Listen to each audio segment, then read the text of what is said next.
Você quer, então, já que está gravando, fazer não sei, um Resumo? resuminho aí, a gente segue. Melhor seguir, né? Melhor seguir, porque daqui a pouco vai ficar escuro, vocês vão embora, deixar sozinho aqui. Vamos lá. Ó, vamos seguir. Então, vamos lá. Ó. Então, os Amigo, bancos... Diga. mas não daria para ser bem rapidinho? Porque tem pessoas que não vieram e vão pegar o link. Seria legal, bem rápido. A explicação, a gente fica quietinho. Prometemos. Farei o possível, farei o possível. Vamos lá, E nós gente. também. Ó, então, vamos lá, de novo. Banco Comunitário, ele é um articulador das finanças solidárias no território, ele pode se articular com cooperativas de crédito, fundo de investimento, sistema de fundos rotativos, que eu vou explicar lá na frente, moeda social eletrônica, que eu vou explicar lá na frente, e a economia solidária, que é um sistema de economia baseado, certo? Na propriedade coletiva dos bens de produção, no preço justo e no benefício coletivo, não individual, certo? Muito bem. Cooperativas de crédito é uma associação de pessoas que buscam, através da ajuda mútua, sem fins lucrativos, uma melhor administração dos seus recursos financeiros. Porém, hoje, ela é reconhecida pela Lei 4.595, que faz com que essa forma de finanças solidárias seja muito engessada, tá, pelo Banco Central na hora de fazer empréstimo. Então, a gente recomenda não montar uma cooperativa de crédito isolada, né, numa cidade pequena, mas que seja integrado um banco comunitário eventualmente com uma cooperativa já existente, para ter aí facilidade de crédito, de acesso a um dinheiro que às vezes o banco comunitário não consegue ter normalmente, tá? Mas isso aí, quando a gente for montar o banco comunitário, a gente vê. Bom, não vou explicar sobre a conta de liquidação, se alguém tiver uma dúvida, quiser saber, eu explico, tá? Fundos rotativos. Os moradores colocam o que podem no fundo comum e emprestam a um dos membros do fundo. Para pedir empréstimo, é preciso colaborar com o fundo, tá? Pode haver vários fundos e cada fundo tem um objetivo diferente, né? Quem controla e administra o fundo rotativo são os próprios participantes do fundo, tá? O fundo é criado por pessoas que trabalham no mesmo ramo de atividade ou têm objetivos comuns, por exemplo, para criar uma confecção, para criar a cooperativa de educação do município, como vocês estão propondo, né? Ou escola industrial, que vocês falaram, né? Ou qualquer outra atividade. Né? Os juros do fundo rotativo é de 0%, e só quando a pessoa devolve o dinheiro, ela tem que pagar a correção monetária, ou seja, a inflação dos meses que ela demorou para pagar. É uma metodologia de organização da comunidade para financiamento de iniciativas produtivas e sociais, de caráter comunitário e associativo, voltado a promover atividades socioeconômicas diversas a partir dos princípios da economia solidária, objetivando o desenvolvimento local solidário e sustentável. O Fundo Solidário Rotativo é a forma de economia melhor que a comunidade pode ter, porque o dinheiro sai dela e volta para ela, né? E não tem juros. Isso significa um fortalecimento do dinheiro local, tá? Isso é muito importante. O que é um banco comunitário? Banco comunitário é um serviço financeiro solidário, ou seja, um serviço para pagamento, para transferência de dinheiro, certo? Pensado para gerar trabalho e renda para a comunidade, para incentivar a produção e consumo local, tá? É de propriedade da comunidade, administrado pelos próprios moradores. Não tem patrão, é isso que eu disse, não tem patrão, não existe patrão nos bancos comunitários. Através de uma associação, que pode ser qualquer associação que a comunidade entenda ser idônea, né? O banco é incorporado nessa associação, ele não precisa ter uma associação exclusiva, mas se achar que tem que ser exclusivo, a própria comunidade decide isso. Tá? O objetivo principal é que esse banco comunitário faça com que a riqueza circule na própria região. Tá? É necessário para a formação desse banco comunitário. Pessoal, vou ter que dar uma saída aqui, tá? É necessário que seja formada uma Assembleia Geral ou um Conselho Gestor local que faça o controle social do banco. Tá? Esse conselho deverá ser constituído pelos filiados ao banco. Tá? Ou seja, quem não é filiado ao banco não toma decisão do banco. Né? Se eu sou um crítico do banco, mas não participo dele, não serve. Para ele poder criticar o banco, quem organiza ele, quem dirige ele, tem que ser sócio do banco, tem que ser filiado a ele. Tá?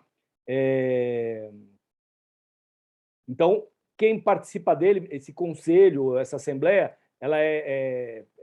quem faz parte dele são as diversas organizações, associações e instituições da sociedade civil, formais ou informais, daquela comunidade. Tá bom? Então, na reunião de planejamento desse conselho, se decide se esse conselho é deliberativo ou consultivo. Né? Fui bem rápido aqui. Bom, mas a gente, se tiver alguma dúvida sobre isso, depois a gente conversa. Os bancos comunitários podem ser um importante instrumento de organização popular e de fomento econômico. Né? Então, uma boa organização do banco comunitário pode permitir que ele seja um agente político local, fazendo com que a administração pública ceda determinadas reivindicações da comunidade, que não necessariamente passem pelo banco. Né? Pode ser reivindicações de posto de saúde, escola, enfim, qualquer outra reivindicação. A estrutura do banco comunitário é a seguinte: Assembleia Geral do banco, aquela que eu falei, ou um fórum, ou um conselho, certo? O gestor financeiro, que é uma espécie de gerente e articulador do banco, ele dialoga com a Assembleia Geral, ele dialoga com a comunidade, com os parceiros do banco e dirige, de alguma maneira, em comunhão com o agente financeiro e o cadastrador, o banco no seu dia a dia. São figuras que têm que estar acompanhando o banco diariamente, né? Sabendo quanto que entra, quanto que não entra, quem depositou, quem pagou, quem não pagou, quantos clientes tem, enfim, a vida do banco comunitário. Além disso, tem o agente financeiro, que é uma espécie de atendimento, quem faz o atendimento do banco. É ele que recebe as solicitações de crédito, é ele que ajuda a fazer pagamento de conta, é ele que movimenta aí o banco, ele recebe todo mundo lá, atende o telefone, enfim, essa é a figura. E o cadastrador é uma espécie de vendedor, ele é muito importante para um banco comunitário. É a pessoa que vai sair pelas ruas da cidade, né, do município, da comunidade, oferecendo a abertura de contas do banco, explicando por que é tão importante abrir a conta, as vantagens que tem e assim por diante. Tá? É uma espécie de vendedor, mas é uma figura muito importante para ter essa adesão da comunidade ao banco. Tá? Dentro da estrutura do banco comunitário, junto com os funcionários do banco e alguns membros dessa Assembleia Geral, é criado o Comitê de Aprovação de Crédito. É bom que tenha nesse Comitê de Aprovação de Crédito, além dos funcionários do banco, pessoas da comunidade que conhecem a própria comunidade. Para quê? Para saber se emprestar esse dinheiro para um ou para outro é correto, que não tenha nenhum problema de inadimplência, certo? Depois eu vou explicar. Tem um sistema de crédito, né, que permite, que obrigue você a preencher determinados requisitos para poder aprovar o crédito. Senão, a gente corre o risco das pessoas pedirem dinheiro e não pagar. Tá? Muito bem. A diferença fundamental entre um banco comunitário e um banco tradicional é que Hamilton, tem uma perguntinha. Tá bom. Sobre o cadastrador, a cadastradora. Essa pessoa, ela não seria todo mundo meio que cadastrador? Ou tem que ter essa pessoa, porque seria uma mobilização geral, não? Não Tudo sei, bem. é uma figura que você fala assim, é um vendedor. Para mim, eu sou mais como um sensibilizador, né, da comunidade, a pessoa que vai lá, a gente está fazendo isso, a proposta aí, e todo mundo meio que vira agente sensibilizador dessa parada. Não sei se eu estou... Você está certíssima. Se é essa figura. Você está certíssimo, mas uma coisa é a realidade e outra coisa é a teoria, certo? Quando a gente for ver no dia a dia, a gente vai ver que não é exatamente assim, tá? Infelizmente. Tomara que eu esteja errado. Tomara que eu esteja errado, tá? Porque não é todo mundo que está disposto a falar para todo mundo. Vocês estão empolgadíssimos, mas tem outras comunidades que não ficam tão empolgadas assim. Aí a gente encontra uma dificuldade na expansão. Lembrando que vocês precisam ter, assim, de começo, 1.000 pessoas aderidas ao banco. Se vocês tiverem 10 pessoas, 20 pessoas, isso aí, infelizmente, não... Você não tinha falado 200, Hamilton? Para começar, mas 200 não faz cosquinha, gente. 200 não faz cosquinha. Para você ter sustentabilidade no banco, você tem que, no mínimo, ter 1.000 pessoas. 200 é para você ter autonomia e falar assim, vai. Só que você tem... Quem que vai fazer o cadastramento dessas 1.000 pessoas? Quem vai estar lá todo dia? Tem que ter um objetivo diário de 4 pessoas novas no banco, em um ano, para você ter 1.000 pessoas. 4 pessoas diárias. Pode ser que agora, a gente com 30 pessoas aqui, né, reunidas, beleza, você faz o cadastramento, beleza, das 30. Agora só falta 970 para completar isso. Quem vai fazer isso? Quem vai ter, digamos, o pique diário? Cada 30 tem que fazer 30. Cada 30 tem que fazer 30 cada um, exatamente. 30 cada um. E não é fácil. Não é todo mundo que tem a destreza para esse tipo de coisa. Tem gente que apoia, mas não se envolve. Tem gente que assina, mas não... objetivamente, o cadastramento envolve assim, a pessoa aderir ao banco e aderir abrir gerando... conta. Não, abrir conta. Então, abrir conta. A pessoa mas tem que abrir conta. Abrir conta tem que botar R$1, R$2. Não precisa pôr nada. Não precisa pôr nada. Só abrir conta. Só abrir a conta. Você precisa abrir a conta. Para depois o banco se sustentar, precisa ter movimentação da conta. Você concorda? Não, entendi. Aqui a gente está perguntando coisa fora do tempo, mas o que eu quero te dizer é o seguinte, botem isso na cabeça, depois a gente vai ver como nós vamos fazer isso. Eu sou a favor, super a favor, de ter uma mobilização geral, né, na região para adesão do banco. Claro, sou super a favor disso. Mas precisa ter uma pessoa que ela é a profissional no assunto.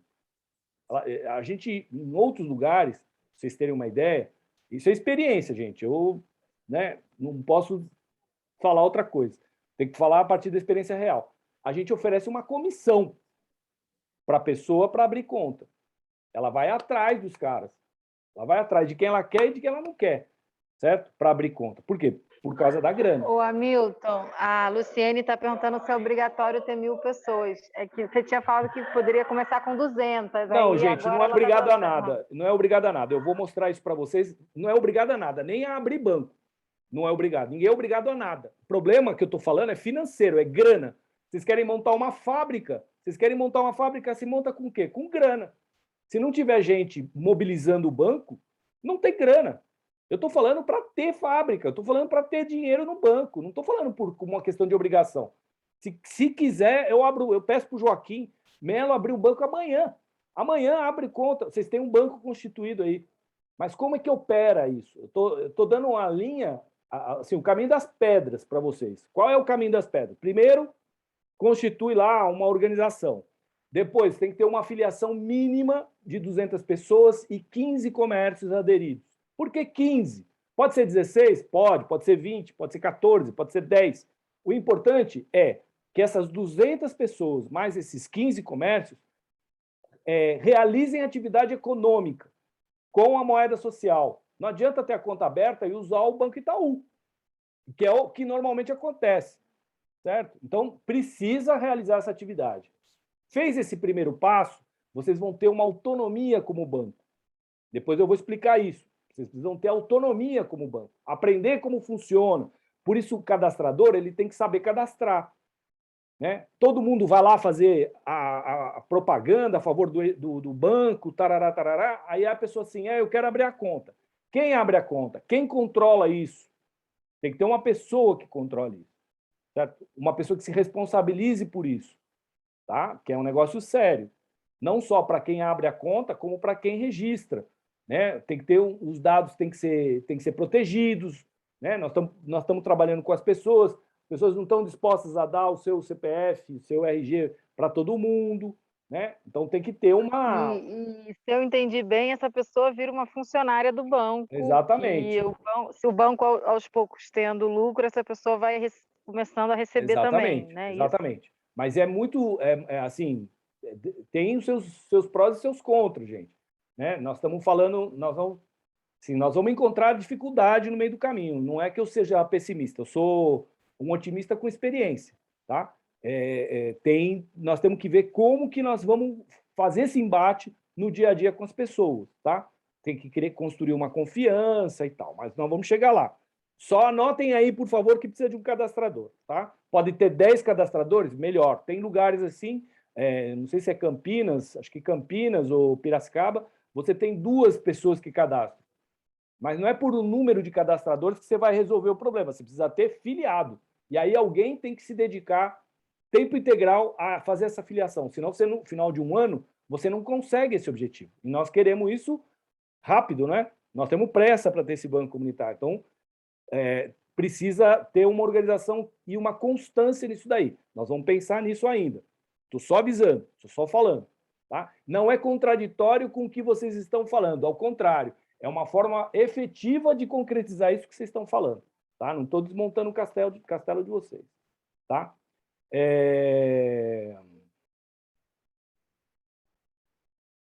Estou falando de banco comunitário. Ai, desculpa, não sei se eu perdi alguma coisa, mas qual que é a diferença do filiador e do cadastrador?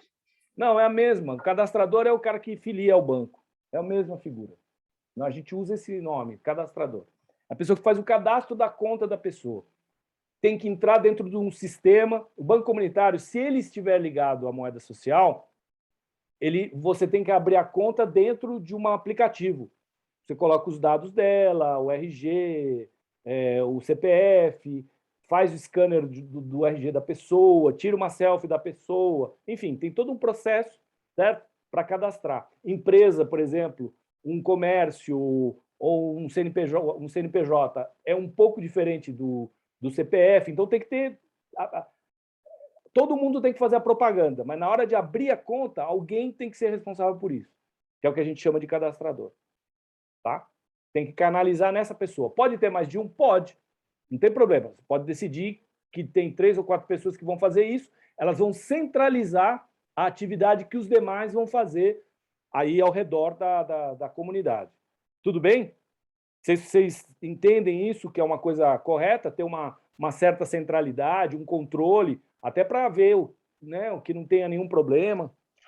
Sim, sim, sim. Tudo bem? Agora eu queria falar de banco. Espera aí que eu vou falar do que é um banco, como é que funciona isso aqui.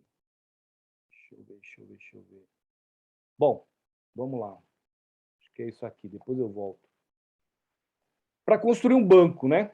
Construir bancos fortes e autossustentáveis. Isso é fundamental. Vocês estão nessa linha, eu estou entendendo que é nessa linha que vocês estão, certo? Então, a primeira coisa, como eu já tinha falado, banco comunitário não vem com dinheiro dentro. Não vem. Tá? Tem que colocar o dinheiro. Essa é consciência número 1. Né? Essa estrutura eu já falei. E agora, algumas questões fundamentais. Anotem, está no vídeo, está gravado, mas gravem no coração, por favor. Gravem no coração. Primeira questão fundamental. O banco tem que ter proximidade com a comunidade. Vocês não vão construir uma seita. Tá? Vocês vão construir um instrumento comunitário, portanto, toda a comunidade tem que saber o que vocês vão fazer, tem que ser próximo, tem que conhecer vocês, tem que ser um negócio mais transparente possível, tá? E respeituoso. Isso ganha qualquer um para o banco. Por quê? Porque mesmo que talvez não tenha um banco comunitário no território exatamente, existe muita concorrência, e a concorrência está nas nuvens hoje, não está numa agência bancária concretamente. A concorrência é o Nubank, e outros bancos virtuais que existam por aí, certo? Que estão concorrendo com vocês como banco comunitário. Então, é muito importante ter uma linguagem de proximidade com a maioria da população local, em todo mundo, tá? outra coisa importante, ele tem que ser sustentado e apoiado pela comunidade. A comunidade tem que entender que se ela não apoiar, ela não sustentar o banco, não vai ter banco. Então, aonde quer que vocês montem a agência ou o espaço e tal, a comunidade tem que ter ciência disso. Não é uma coisa de um grupo reduzido, secreto, tá? Isso aí tem que saber publicizar isso entre todos para ter essa adesão. Aí sim que entra a questão de que todo mundo tem que se meter no assunto, todo mundo tem que chamar todo mundo a se envolver e tal, né? E essa assembleia, esse conselho é estratégico para isso. Lá onde que nós temos que dar informação de tudo que é feito, a transparência, olha, entrou tanto de dinheiro, teve essa movimentação, teve esse número de pessoas cadastradas, teve tantos comércios cadastrados. Essa informação ela dá credibilidade para o projeto, tá? Autossustentável, ou seja,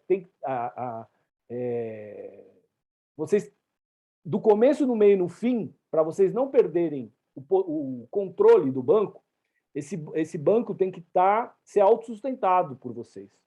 Você tem que saber que, quando o bicho pegar, vai ter que fazer de tudo, né? Desde quermesse até sei lá o quê, para sustentar o banco. Não vai ser governo, partido, empresa que vai bancar ele. Ah, veio um cara aqui do Itaú oferecer a gente ser uma sucursal deles, eles oferecem 50 pau para nós estamos precisando, a gente faz o quê? Vocês decidem, mas se vocês fizerem isso, vocês estão perdendo a autonomia de poder fazer as coisas do jeito de vocês, tá? O fundo rotativo eu já expliquei. O e-dinheiro e o fundo rotativo são as fontes de sustentação do banco. Agora eu vou explicar do e-dinheiro. Como é que funciona o e-dinheiro? Para cada banco comunitário, ele pode receber 1% de cada operação comercial ou de pagamento realizado através do sistema e-dinheiro, da moeda eletrônica e-dinheiro. Daqui a pouco eu vou explicar o que é a moeda eletrônica. Mas eu quero explicar para a sustentação do banco, porque a gente vai perguntar, mas como é que a gente bota isso de pé, né? Por isso que eu falo dos 200, né? Então, vamos lá. Para uma comunidade pobre, que circula uma média de R$300 por mês em gastos, né? Que pode ser feito através do dinheiro, multiplicado, R$300 multiplicado por 200 pessoas que consumam isso dá R$60 mil, vezes 1%, que é o que vai para o banco comunitário, nós estamos falando de R$600. Então, o que vai para o banco comunitário com essa movimentação mensal são R$600. Vocês concordam comigo que R$600 não paga nem um funcionário? Não ouvi. Vocês concordam? Sim. Certo? R$600 não paga... Concordamos. Falando português claro, não paga porra nenhuma, certo? Por isso que eu falei de 1.000 pessoas, porque 1.000 pessoas, aí sim, mais ou menos, hein? 1.000 pessoas gastando R$300 na moeda social por mês, vai dar R$300 mil, vezes 1%, dá R$3 mil. Aí a gente pode começar a falar em sustentabilidade do banco. Tá? Então, por isso que eu quero dizer que não é obrigado, não tem nada obrigado. É uma questão lógica. Se não tiver movimentação de dinheiro que gere essa taxa pelo e-dinheiro, não tem dinheiro para o banco. Não tem de onde vocês tirarem dinheiro. Daí a gente vai começar a pensar no governo, na prefeitura, na empresa X, na não sei o que aonde, e aí isso desvirtua a natureza do banco. Tá? Então, O Hamilton, eu fico pensando assim, né, que inclusive a adesão do banco precisa haver algum interesse, né, da pessoa em aderir, né? E eu fico pensando que a própria ideia da cooperativa e tal, de juntar, né, a produção individual dentro dessa cooperativa, de encontrar meios de escoar, né, de vender esses produtos e tal, seja algo que possa despertar o interesse das pessoas em participar do banco. Pode reforçar. O que você acha disso? Pode reforçar. Ela pode reforçar. A única coisa que eu queria é que vocês entendessem como funciona. Porque aí depois, tudo que vocês pensarem ao redor fica mais fácil. Entendeu? Porque se vocês cruzarem uma coisa com a outra, pode dar confusão na cabeça das pessoas. Porque uma coisa é a cooperativa e outra coisa é o banco comunitário. São duas coisas diferentes. O banco comunitário incentiva a viabilidade da cooperativa, e a cooperativa ajuda o banco, mas são duas coisas diferentes. Pode ter até as mesmas pessoas colaborando, mas são coisas diferentes, tá? Porque o tipo de atividade é diferente. Só uma coisa que eu fico aqui pensando, né? Enfim, eu sou nova no pedaço,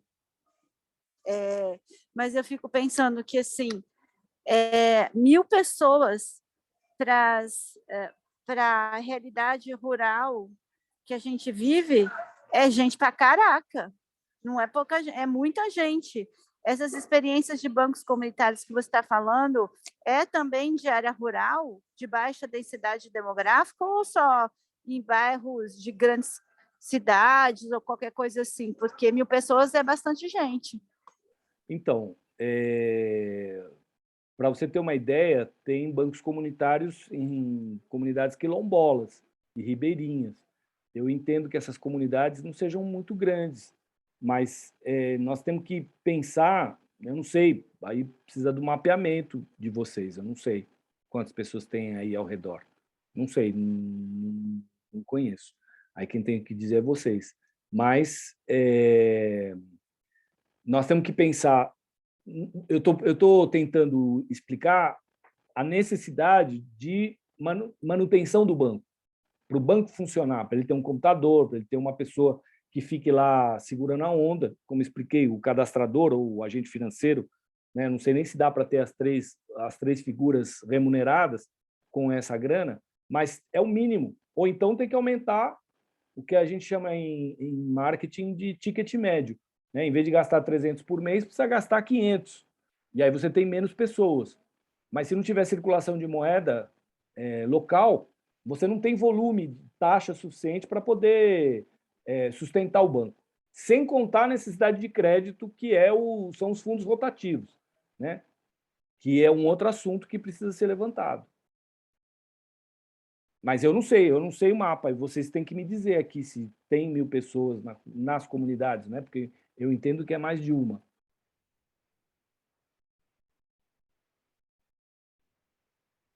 Tudo depende da mobilização, eu acho. Não, precisa ver se tem. Se você falar que não tem 1.000 pessoas na comunidade, então nós temos que refazer a conta. Eu acho que teríamos sim, mas teria não só em Campo Redondo, aí teria que juntar outros bairros rurais, né? Assim, por isso que, ou outras cidades, que é isso que a Lívia falou no começo, né? Tem que ser uma coisa mais, maior amplitude geográfica, né? A outra opção, sem problema nenhum, é aumentar o volume de venda pelo banco comunitário, pela moeda social. Se a renda per capita local é de mais de R$600, vamos dizer assim, e o consumo mensal, que pode ser feito com a moeda social, é de R$600, você precisa de menos pessoas. Você precisa de 500 pessoas para ter esse valor de sustentabilidade do banco. Tudo depende da quantidade de dinheiro que vai circular pela moeda, né? E aí, se tem menos gente, tem que aumentar a movimentação. Agora, se Oi. Tem um marketplace no E-Dinheiro? A gente está construindo um marketplace com pagamento em moeda social. Ainda não está pronto. Maravilha. Por certo, tem previsão? Assim? Eu estou precisando de um desenvolvedor. Se vocês conhecerem algum, me avisa, que a gente está dependendo dele para poder fechar isso. Tinha que estar pronto já. Estou precisando de um desenvolvedor, um web designer, na verdade, com experiência em WordPress. Mas isso aí não é o assunto. Eu estou só falando porque é o que está dependendo. Mas já está desenhado, tudo. Eu estou falando isso porque, assim, vamos supor que, né, Itaiandu, Itamonte, vários bairros rurais vão aderindo aos poucos e tal, e a gente vai colocando os produtos, anunciando os produtos dentro da plataforma de dinheiro, de maneira que a gente busque comprar o máximo de produtos que estão anunciados ali, para justamente movimentar mais dinheiro dentro do e-dinheiro e menos dentro do Itaú. Exato. Entendeu? Exato. É isso aí. Cadastrar a maior parte de empreendimentos locais que usem a moeda social, e aí aumenta o ticket médio e aumenta a movimentação. Isso é uma campanha, tá, gente? É uma campanha de adesão que demora um tempinho, tá? Não é uma coisa que você consegue em 3 meses, tá? Depende de... Vocês vão ver, quando vocês saírem à rua para cadastrar, para filiar e tal, vocês vão encontrar as resistências todas, os questionamentos, né? O que a gente chama de língua suja, vai ter muito, tá? Nós temos que ser persistente, aí, senão não rola. Mas vou continuar minha apresentação, senão não vamos chegar até o final. Eu falei do 1% que vai para o e-dinheiro e 1% vai para a plataforma e-dinheiro. O que é a plataforma e-dinheiro? É uma empresa localizada na Suíça? Ela é uma empresa ligada ao Google ou ao Facebook? Não. Nem o Zuckerberg, nenhum desses grandiosos tem a ver com a plataforma e-dinheiro. A plataforma e-dinheiro é uma plataforma desenvolvida pelo Instituto e-dinheiro, que está localizado num bairro periférico do Ceará, para vocês terem uma ideia. Tá? A comunidade de lá que conseguiu desenvolvedores da própria comunidade, certo? Que é do Banco Palmas, para poder desenvolver essa plataforma e ter uma autonomia para poder fazer isso. E ofereceu isso para a rede brasileira de bancos. Então, todos os bancos que são filiados à rede brasileira têm acesso a isso. A maioria dos bancos, no seu momento, né, ganharam ali, conseguiram uma grana do BNDES para investimento nos bancos comunitários e eles reverteram esse valor para o desenvolvimento dessa plataforma. Tá? Então, existe uma manutenção, um desenvolvimento, agora nós estamos uma versão nova do aplicativo e outras versões de outras coisas, como, por exemplo, um aplicativo de crédito, a loja virtual e tudo isso, que é bancado. No caso da plataforma virtual, não está ligado diretamente ao e-dinheiro, ao núcleo de desenvolvimento do e-dinheiro. Quem está fazendo é a Rede Paulista de Bancos. Mas vai ser apropriado pela plataforma e-dinheiro. E tudo isso custa dinheiro. Custa para fazer e custa para manter. Nesse momento, toda a rede tem 120 mil clientes, que é um número pequeno. Né? Se a gente falar que deveríamos ter, todos os bancos, deveríamos ter pelo menos 1.000 clientes em cada banco, nós estamos falando de 120 bancos, certo? Só que alguns bancos têm muito mais, como, por exemplo, o Mumbuca, no Rio de Janeiro, ou o Palmas, mas muitos bancos, muitos bancos, não passam de 200 clientes em média, que, inclusive, não operam no e-dinheiro. Então, não dá muito dinheiro para a plataforma dizer assim, não, mas é que a plataforma ganha milhões. Não ganha milhões porque os bancos comunitários têm dificuldade de implantação na comunidade. Então, não tem essa movimentação toda. Teve uma movimentação importante ao longo do ano de 2020, por conta das prefeituras, mas não tem uma quantidade de dinheiro que você fala assim, não, os caras estão nadando em dinheiro. Por isso, o acordo da rede, que o e-dinheiro, que é parte da rede de bancos, com os bancos, né, toda a rede, o acordo é, quando você for fazer funcionar o teu banco, você paga 1% para a plataforma e-dinheiro, para a manutenção da plataforma, existência da plataforma, né, um compromisso de banco comunitário com a rede, né, e 1% fica no banco comunitário. Porém, com a evolução, você pode eventualmente negociar com a rede de bancos ou com o Instituto de Dinheiro, negociando essa porcentagem. Eventualmente, você pode negociar, eu pago 0,5%, fico com esse 0,5%, então meu total é 1,5%, sei lá, negociar. Mas, para isso, tem que ter banco constituído, cliente e movimentação, para justificar essa negociação. Depois que o banco tiver constituído, não antes. Né? Porque, por enquanto, a plataforma está sendo bancada por outras pessoas, não por nós, que estamos aqui discutindo se vamos fazer ou não um banco comunitário. Tá? Então, isso é uma prerrogativa de funcionamento da plataforma para você poder operar. Senão, não dá para operar o banco. Tá? Então, essa conta que eu tinha mostrado, para cada R$100 usado no e-dinheiro, R$1 é destinado ao banco comunitário e o outro R$1 vai para a rede de banco, só para a gente ter uma ideia dessa divisão. Daí, o que acontece? Se 1.000 pessoas na comunidade movimentarem cada uma R$10 por dia, teremos R$10.000 movimentados, R$ 300 mil por mês e uma comissão de R$ 3 mil. Isso aí é uma conta básica que pode ser mudada, obviamente. Né? Você fala assim, eu consegui 900, o que vai acontecer? Bom, vai acontecer que se a movimentação média for de R$ 300 por dia, você vai ter menos dinheiro, só isso. Não existe uma obrigatoriedade. Né? Eu volto a dizer, não sei se vocês entenderam agora o que eu queria dizer de ter 1.000 pessoas. É por causa disso. Tá? Então, as duas fontes de crédito e de financiamento do Banco Comunitário é essas taxas recolhidas do dinheiro e o dinheiro arrecadado do Fundo Rotativo Solidário, tá? Que vocês já entenderam o que é. Para você pedir crédito, lembrando que esse crédito vem desses dinheiros que eu acabei de citar, você pode fazer crédito produtivo, né? Se você quer montar essa cooperativa de escola industrial, que eu acho maravilhoso, né? Então, um crédito produtivo, como pode ser crédito de consumo, para compras no dia a dia, tá? Que também é interessante para pessoas que perderam emprego, vai arrumar um emprego, mas não conseguiu esse mês comprar comida e tal, vai lá, pede o dinheiro emprestado, faz a compra da feira para o mês, tem comida e depois dá para negociar, fazer o pagamento em mais prestações, de forma que a pessoa não se estrangule. Tá? E isso é a vantagem do Banco Comunitário numa comunidade carente. Tá?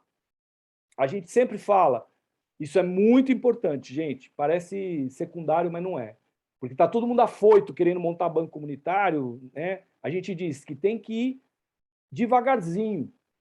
Né? Quando eu digo devagarzinho, é assim, nós temos que convencer as pessoas. Né? Não fazer uma briga na comunidade, a gente tem que convencer. E pouco a pouco. O e-dinheiro não é um sistema perfeito. Tá?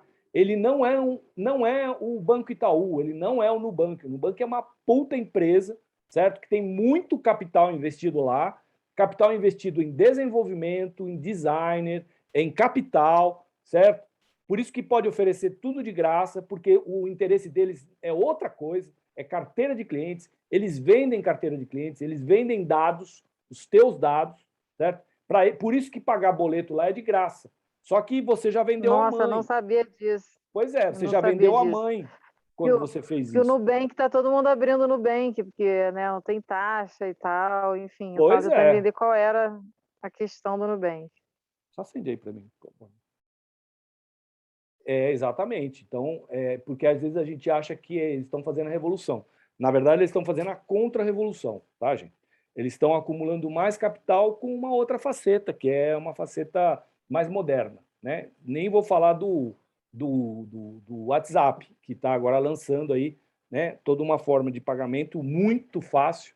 Né? Você já faz tudo pelo WhatsApp e que vai produzir uma transformação radical no sistema financeiro. Mas a grande diferença, volto a dizer, a grande diferença da opção do Banco Comunitário e do e-dinheiro para tudo isso é que o dinheiro volta para a comunidade. É um instrumento que permite você voltar o dinheiro para a comunidade. Tá? Vou mostrar isso já para vocês. Bom, já falei do Conselho de Aprovação de Crédito. Eu queria deixar esse negócio de crédito para mais uma outra ocasião, se vocês não se importarem. Eu queria mostrar uma coisa para vocês, antes, que eu sei que vocês daqui a pouco vão querer ir embora. Ó, eu quero mostrar isso aqui para vocês. Todo mundo aí tem cartão de crédito e de débito? Eu tirei o meu cartão de crédito. Sim, todo mundo tem, né? Então vamos lá. Vamos ver o que acontece quando você usa o cartão de débito. De débito, tá? Vamos supor que você gaste R$10 por dia, aqueles mesmos R$10 que eu tinha falado antes. R$10 por dia utilizando cartão de débito ou de crédito. Dá R$300 por mês. Por baixo, certo? 1.000 pessoas são R$10 mil por dia, né? E R$300 por mês. Muito bem, o que acontece? Toda vez que você usa o cartão, você paga de 2,5% a 5% de taxa pela operação de compra e venda. Quem paga, na realidade, é o comerciante, mas ele tira de você pelo preço das coisas que ele vende. Todos os preços. Isso no Nubank também. No Nubank também, porque a bandeira do Nubank é Mastercard, é Elo. Quem extrai isso é o Visa, Mastercard e Elo. O cara só está usando, digamos, a instituição financeira para viabilizar isso. quando você tem um cartão Itaú, né? Cartão de crédito Itaú, na verdade, o cartão de crédito é Visa ou Mastercard, ou basicamente esses dois. Então, isso é muito bom para os comerciantes, no caso, usarem o e-dinheiro no nosso banco. Com certeza. Eles não vão dar esses 5% para o banco. Exatamente, é a grande diferença. Mas também isso vai baratear o custo. Nós vamos ver lá na frente o custo dos produtos, porque se você... Isso que eu ia falar, quer dizer, para o consumidor também, porque se ele tem que aumentar desculpa, o preço dele... desculpa, eu vou desligar aqui que meu cachorro está latindo, mas é isso, para quem compra, é claro, porque aí vai ficar mais barato o produto. É que o cachorro já entendeu isso, por isso que ele está falando, você não está entendendo o cachorro, mas o cachorro falou, é isso mesmo. Né? Os caras roubam muita grana. Cachorro inteligente. É um cachorro inteligente. E fora o que para ter a maquininha você tem que pagar uma grana, não tem? Exatamente. Nossa, você está adiantando a minha aula, eu já não vou mais dar aula, você está dizendo tudo que eu ia dizer. Desculpa. Estou brincando, Lívia, estou brincando. Mas é isso mesmo, você está dizendo exatamente isso que eu vou falar. Eu só quero mostrar aqui didaticamente. Né? Então, você está tirando 5%, está mandando de presente para o banqueiro. O que acontece? Agora vamos ver o que acontece, que é um negócio revoltante, gente. Olha aqui, ó. 1.000 pessoas que gastam 300 mil reais por mês enviando 15 mil reais para o banqueiro. Lembra aquelas 1.000 pessoas que eu falei da comunidade? Agora eu vi aqui uma postagem dizendo que a cidade tem 14 mil habitantes. Mas eu estou falando só de 1.000. Só de 1.000. Eu tenho certeza que essas pessoas usam cartão, como vocês falaram que tem também. Vocês dão de presente só 1.000 pessoas, só 1.000. Não vou, nem multipliquei por 14. Tá? Dão de presente para o banqueiro por mês 15 mil reais. Se eu falar isso pelas 14 mil pessoas, 14 vezes 15 mil, por mês, só essa cidadezinha humilde dá 210 milhões de reais por mês. É isso mesmo? Não, brincadeira, não, tá errado. É 14 vezes... isso contando que todo mundo dá 300 reais em média. Isso. Não, são 210 mil por mês só. Só 210 mil para o banqueiro. Para o banqueiro. Não é para o Estado, não é para o corrupto. Não, isso é dinheiro à parte. Né? Para o banqueiro, você pode fazer o que você quiser com o país. Você pode ter o Bolsonaro, pode ter o Lula, pode ter o Boulos, você pode ter quem quiser no poder. Mas para eles, isso é lei. Você tem que tirar e dar de presente para eles, só essa cidadezinha, certo? 210 mil reais por mês. Bizarro é pouco, é revoltante, tá? Então, vai vendo. 1.000 pessoas. O que acontece numa situação de 10 mil pessoas? Por mês, 150 mil reais, 10 mil pessoas, tá? 150 mil reais. Em um ano, 1.800.000 reais. Eu sempre pergunto, qual é o estado, a prefeitura que investe na tua cidade 1.800.000 reais? Fala para mim. Numa escola, numa creche, numa cooperativa, em qualquer lugar. Não tem. Isso está saindo da onde? Está saindo daquele plastiquinho que você tem no bolso, certo? Todo dia gastando seus 10 reais por dia. Não, mas eu gasto muito mais. Pior. Muito pior. Certo? Sem contar, tudo isso sem contar, como a Lívia falou, da maquininha que o cara paga de 140 a 300 reais por uma maquininha. Tá? No pior dos casos, motorista de táxi, camelô e tal, paga 9 reais por mês pela maquininha. A parte da comissão que você está pagando lá. Certo? Então, isso é uma verdadeira prática de extorsão, né, permanente do teu dinheiro. Fora todo aquele dinheiro que eu falei na aula passada, tá? 50% do orçamento, aquelas coisas todas. Né, gente? Então, aí eu dei o exemplo aqui do Grajaú e tal, mas eu já mostrei para vocês o quanto que sai por mês no caso de Itamonte. Tá? Isso aqui são outros casos de outras populações. Itamonte é muito menor. O que acontece quando você... e aí a pergunta que eu sempre faço. Esse dinheiro volta para a comunidade? Esse dinheiro que você usou no cartão de crédito ou no cartão de débito? Alguma vez você viu algum banqueiro saindo na televisão falar que esse dinheiro volta para alguma comunidade? Não precisa ser a tua, qualquer comunidade. Alguma vez vocês viram? Não. Então, a razão... E outra coisa importantíssima, esse banqueiro aqui, ó, ele nem brasileiro é, porque nós estamos falando da Elo, Mastercard, onde o dinheiro fica lá fora. Ou seja, tudo isso é dinheiro que sai do Brasil e não volta. Ele fica acumulado lá em algum canto. Tá? Não é à toa que existe pobreza no Brasil, não é um milagre de Deus, não é uma coisa, como é que fala isso, uma praga, não, isso aí é uma atitude nossa em relação à maneira como nós usamos dinheiro. Simples assim. É uma questão de mudança de prática, né? de prática de consumo, de uso das coisas, e de decisão política também. Então, não está na hora, você não acha que está na hora da comunidade se apropriar do dinheiro que é dela? Né? Vocês parecem que estão animados a isso, eu concordo. Vamos ver o que acontece com a moeda social eletrônica e dinheiro. Tá? Depois eu vou explicar como funciona o e-dinheiro. Mas o que acontece é o seguinte, desaparece o banqueiro, desaparece a comissão, desaparece a maquininha, desaparece o cartão, e aí fica o quê? Fica 3% no bolso do consumidor, essa primeira coisa, né? E você só usa o celular. O e-dinheiro é usado pelo celular. Então, você já não precisa de maquininha, certo? Então, ele é tipo um Pix, então? Não me fala do Pix, porque o Pix ele é uma grande mentira, o Pix. Uma grande mentira. Primeiro, gente... Por quê? O Pix... é duro falar isso. Mas o Pix, para vocês terem uma ideia, hoje, que eles disseram o seguinte, não, o Pix é um barateamento das operações financeiras. Até a página 2.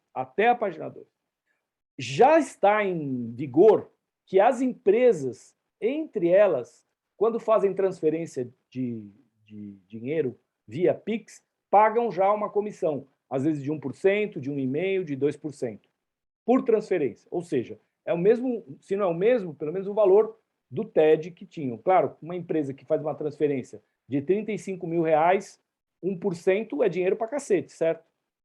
E hoje, se você for procurar no Google, você vai ver a notícia que diz que as empresas vão ter que pagar. Você acha que o consumidor, logo em breve, não vai ter que pagar também? Então, o Pix ele é um engodo, ele é uma maneira de você atrair toda uma movimentação financeira para dentro do sistema financeiro, que antes talvez não tivesse, tá? Por causa da gratuidade, bem entre aspas, da transformação desse dinheiro. O e-dinheiro é o que a gente pode comparar como um sistema fechado de transferência de dinheiro, tá? Como a moeda social tradicional. Eu tenho que mostrar o que é uma moeda social aqui para vocês, que eu não falei. Eu vou ter que falar, que é muito importante. Cadê? Aqui. Eu vou parar aqui, não vou falar o que acontece com o e-dinheiro, porque eu vou explicar antes o que é uma moeda social, certo? Deixa eu só ver uma coisa. Vou ter que falar. O que é uma moeda social? Uma moeda social é um arranjo... Desculpa aí. Moeda social é um arranjo de pagamento pré-pago não pertencente ao sistema de pagamento brasileiro. Bonita essa frase. O que quer dizer isso? Eu sempre dou um exemplo que é igual uma quermesse. Gente, vocês já foram para uma quermesse? Lá na quermesse você não tem que tirar uma fichinha para comprar o pinhão, para comprar o milho, para comprar o cachorro-quente e tal. Então, você entra na quermesse, vê lá, o que eu vou gastar? Eu vou gastar R$20 na quermesse. Aí eu vou lá, tiro R$20 de fichinha, certo? Você paga em real, tira as fichinhas e usa a fichinha na quermesse. Banco Real, o moeda social é exatamente a mesma coisa. Mas para que serve isso, Hamilton? Por que a gente não usa real? Porque o uso da moeda social é um uso restrito no território.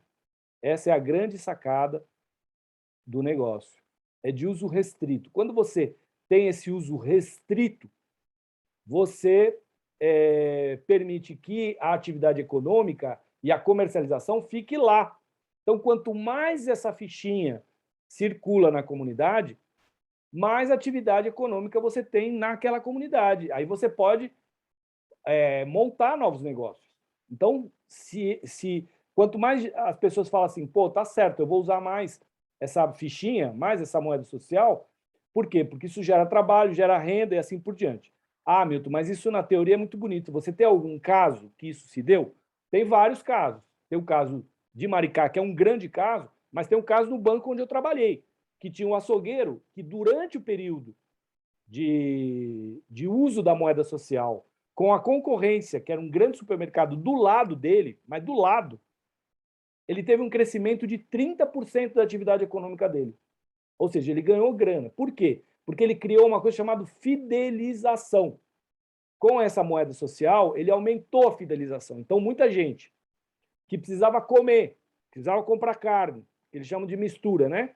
Falava assim, ó, preciso comprar mistura, não tenho dinheiro, me faz um empréstimo. Aí você fazia um empréstimo para comprar a mistura de, sei lá, de R$10, R$20, R$30.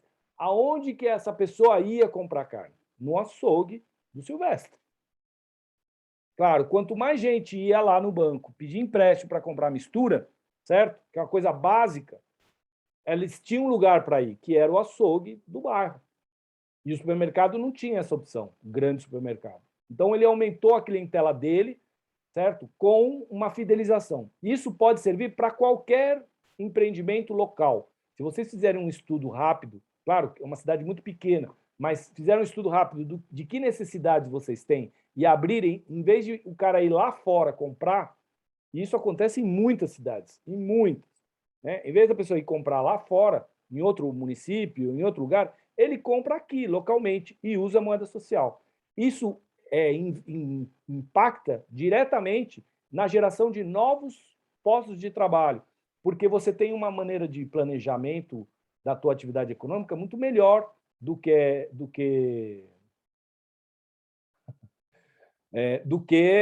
se você estivesse comprando fora. Entendeu? Bom, então essa é a vantagem da moeda social e tem essa questão. Então, o Banco Central recomenda, classifica a moeda social como uma moeda complementar do sistema financeiro nacional. Então, eu falei que tem um caráter de circulação restrita, tá? Enfim, é isso por enquanto. Aí alguém fez alguma pergunta aqui? Produto de limpeza, sabonete, shampoo, dá para fazer aqui? É isso aqui. É isso aí, Lívia. Muito bem o exemplo. Dá para fazer um monte de coisa, vocês vão ver. E a Lucimara está dizendo que elas vão ter que ir para um lugar mais quente aí. Pois é. Vamos pensar aqui quanto, com todos nós, antes da Lucimara sair, até que horas a gente vai nessa reunião. Vamos escutar um pouco também como é que está, não sei, aí de todo mundo aí. Até que horas a gente vai? Se a gente remarca a semana que vem, se o Hamilton tem essa disponibilidade, claro, se não tem, enfim. Tem que continuar conversando, mas eu quero ver com vocês. Está muito frio aqui. Eu acho que o Hamilton já até sabia, né? A gente chega às 6 horas, a gente não aguenta mais, né? Eu acho que tem uma coisa de 2 horas também, até para a gente conseguir mas vocês dar estão conta. vendo que eu não consigo falar em menos tempo. Não, mas eu acho que está muito bom, que dá tempo da informação. gente digerir também, discutir até entre a gente. Eu acho que eu gosto desse parcelamento e você fez uma retomada muito bacana. Bom, eu acho que a gente devia terminar mesmo às 6 e pouco, porque muito frio para todo mundo. Eu estou ficando escuro aqui também. Tá, deixa eu só mostrar dois slides antes de acabar. Ó, esse slide, que uma moeda social é igual a R$1. Tá? A gente chama de paridade cambial. E a outra é que toda moeda social tem que ter lastro, ou seja, tem que ter um dinheiro que lastreie a utilização dessa moeda social. Nós vamos voltar a falar disso, eu paro por aqui. Porque a gente estava se perguntando o que era lastro na última reunião, eu até falei um pouco assim, né? Lastro é uma garantia. Lastro é uma garantia. É a mesma coisa que a quermesse. Para você usar aquela fichinha, tem que ter o dinheiro guardado lá, para se quando você sair da quermesse quiser trocar, tem lá o dinheiro. É isso. É isso que é lastro. Sim. E a Lu ainda está aí, Lucimara? Ou já saiu? Não. A Luciene não está mais, não. Saiu. A Luciene caiu. Quero ouvir vamos ouvir um pouco de vocês aí, o que vocês estão achando, enfim, para a gente seguir também acho que com um pouco de escuta mesmo, né, termômetro aí.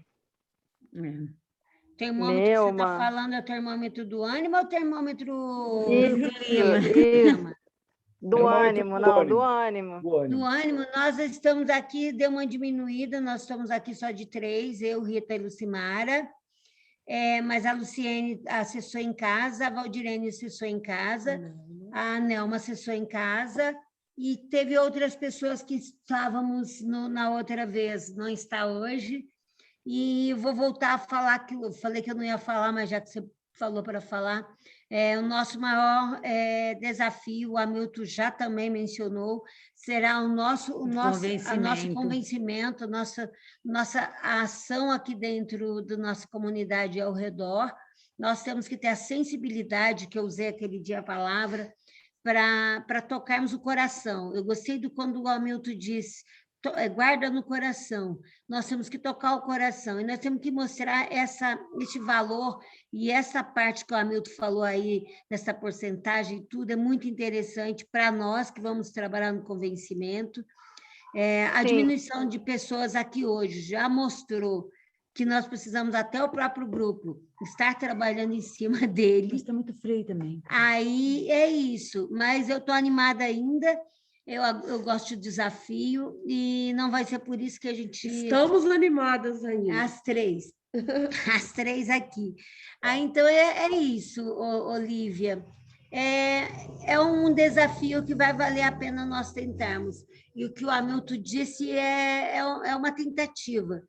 E nós vamos ter que pegar a cidade também. Nós vamos ampliar. Porque é um desafio tanto de convencimento quanto de Expansão. de número de pessoas, que, como já foi falado, a nossa região ela é pequena em número de habitantes. Então, que o Hamilton falou, aumentaria, se não tem tanto de número grande de habitantes, aumenta tipo o gasto, digamos assim, 500, vai de 300 para 500. É que a gente vai ter que conversar mesmo e ver até onde nós vamos poder entrar e falar com as pessoas, e convencer os comerciantes, convencer todo mundo, é um convencimento geral. Isso. E no caso Total, nosso, total. por exemplo, a nossa região tem mais ou menos, enquanto a gente estava Umas 800 pessoas. fechado o áudio aqui, a gente estava contando nossa região. Entre Fazendo uns Campo cálculos. Redondo, Serra Negra, Fragária, Berta do Limão, Capivara, essa região da Mantiqueira que nós almejamos no primeiro ponto, ela deve ter uns 8, e a Marcela também falou, que nós somos um menor número, nós somos mais ou menos 800 habitantes. Bom. Essa região. Sim, aí tem a da Colina, que tem gente que está envolvida, né? Acho que tem a própria cidade de Tamonte, tem outros bairros que eu acho que a gente tem que começar, Itaiandu também, que eu acho que a gente tem que começar a pensar. É o desafio. É o desafio que eu falei, que eu estava falando, que eu falei naquela reunião que nós tivemos para a revisão de tudo isso. É um desafio e vale a pena tentar pela forma de que ganho vamos ter diante desse nosso desafio. Como a Hamilton disse, não vai ser de 3 meses. Não, e eu acho... Não é imediato. Não é imediato, e eu acho que a gente tem que começar pequeno e pensar grande, sabe? Isso, concordo. Pequenos passos, assim, o grupo não veio todo hoje e tal, mas, assim, são pessoas que já sabem, já estão interessadas, estão abertas, então são pessoas que estão aderindo de alguma maneira, né? Então quem está realmente motivado, né, de estar começar nesse núcleo duro aí, pequeno, mas pensando grande e com tempo, né? Olívia, como tudo aqui no nosso meio, na nossa comunidade, quando se trata de comunitário, é uma estrada um pouco difícil de trilhar. Então, vale a pena nós tentarmos. Eu queria sugerir o seguinte, um formato de continuidade, quero ver o que vocês acham. A minha sugestão seria a seguinte, a gente fazer acabar de explicar coisas que vocês ainda não sabem sobre o que é um banco comunitário e uma moeda social, que ainda falta um pouco de coisas, tá? Ainda falta. Isso é uma coisa. A segunda coisa, eu vou apagar, eu vou parar aqui a gravação, tá? Porque agora é só um arranjo aqui, eu não queria colocar isso aqui, porque pode gerar confusão no entendimento. Por isso eu vou parar a gravação. Depois vocês compartilham, não tem problema, tá? Porque eu quero ver com vocês o que vocês acham.